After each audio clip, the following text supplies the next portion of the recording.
Be ready. Start.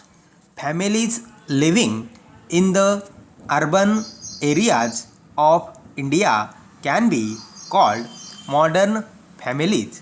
In the years bygone, the sense of a typical Indian family was quite different from what we witness today. In the old days, the family was structured differently. The joint family system was still in existence. The joint family had an old couple at the head, and the children would live with this couple along with their own families. Thus, in an average family, there would anything between 15 to 20 members.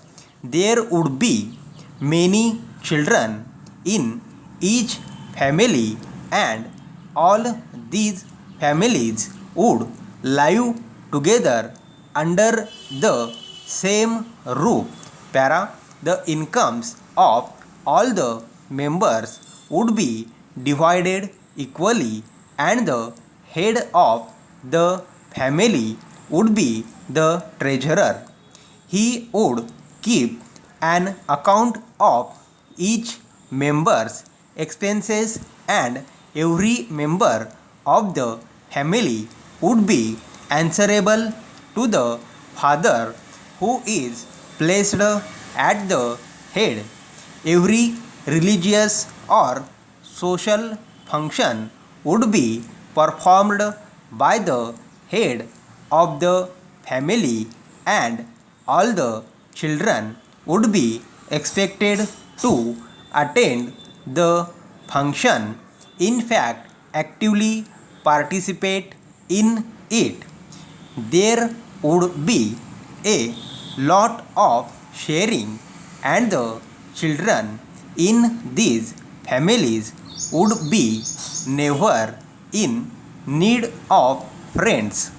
Their own cousins would be their playmates, and in the absence of their parents, their aunts and uncles would take care of them. The modern family is the opposite of this. The nuclear family is one in which a couple lives alone with only their own children. These families are smaller, and all the responsibility of raising children lies on the shoulders of the parents. Grandparents live separately, and children are often left with maid servants in the absence of the parents. Most women work these days, and this leaves a modern Indian family. Although there may be more in terms of material, but less company and security for each member of a modern Indian family. Stop.